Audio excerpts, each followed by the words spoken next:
Olá, tudo bem?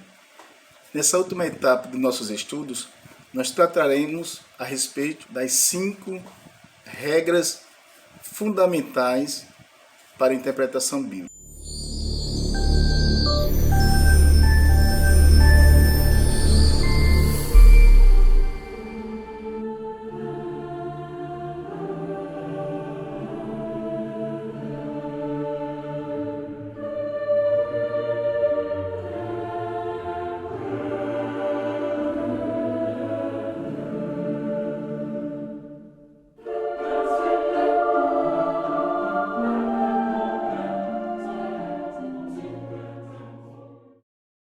A hermenêutica aponta caminho à exegese.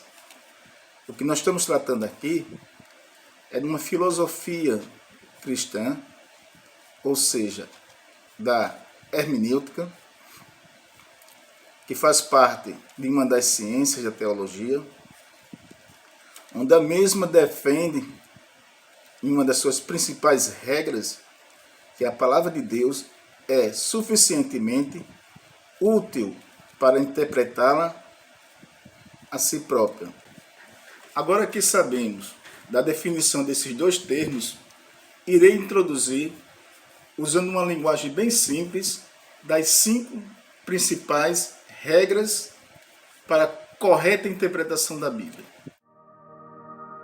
O quanto seja possível tomar as palavras no seu sentido usual e comum.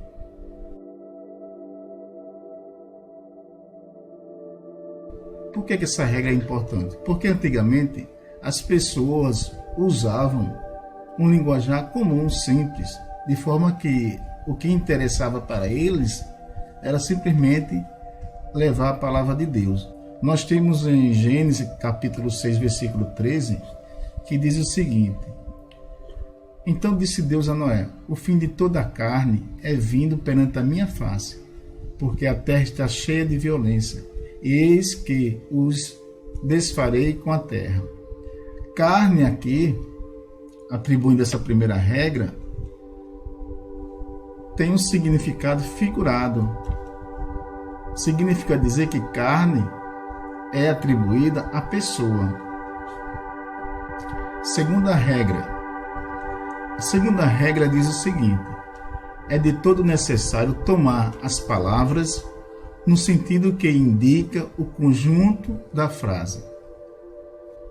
Isto é, quando a gente lê uma passagem bíblica, nós precisamos atentar que a compreensão da leitura estará no emaranhado da frase.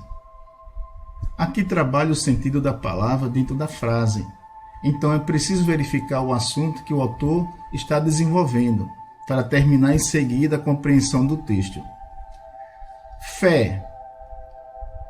O significado para fé, em grande parte das Escrituras, é confiança, mas dependendo do conjunto de frases que está no texto, pode representar outro significado, como por exemplo, doutrina do Evangelho.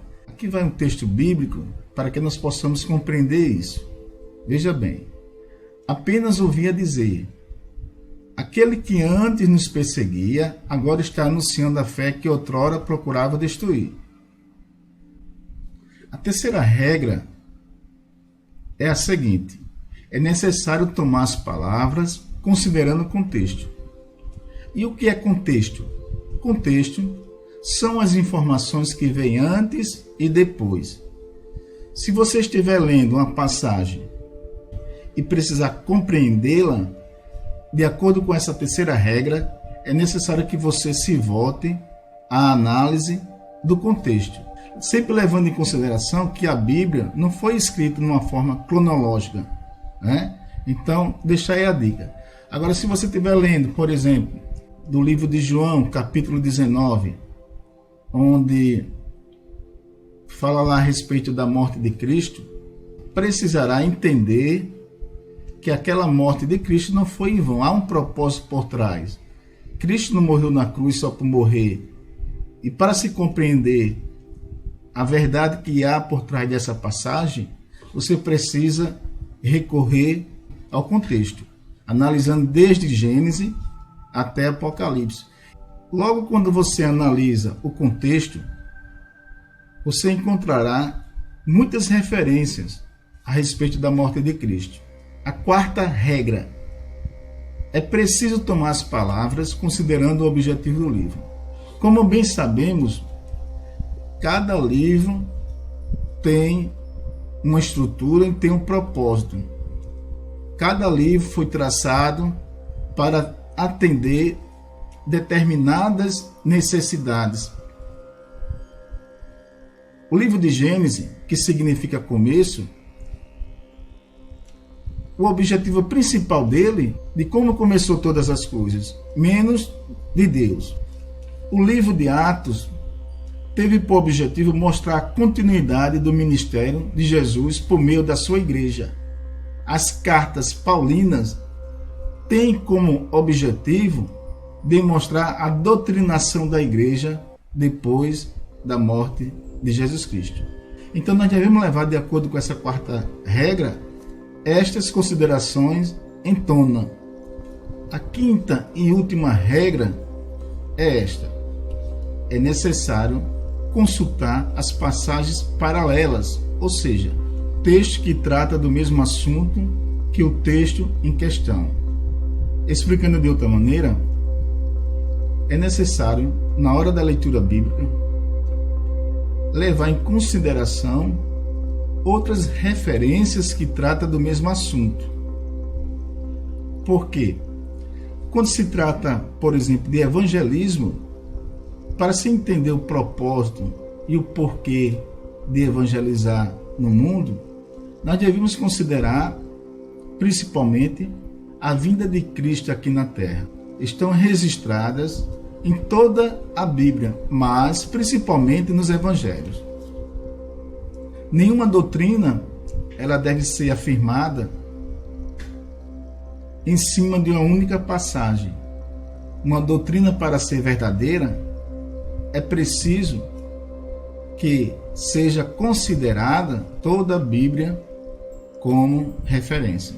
Para a compreensão melhor nossa desta quinta regra, eu trago um versículo bíblico que se encontra no livro de Gálatas, capítulo 6, versículo 17, onde o apóstolo Paulo diz o seguinte: trago no corpo as marcas de Jesus.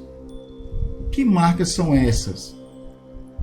Iremos assim consultar a referência que está em 2 Coríntios capítulo 4. E concluímos que as marcas se relacionam com a perseguição que ele sofria. Eu agradeço aqui a todos vocês por mais um encontro e até mais. Fiquem com Deus.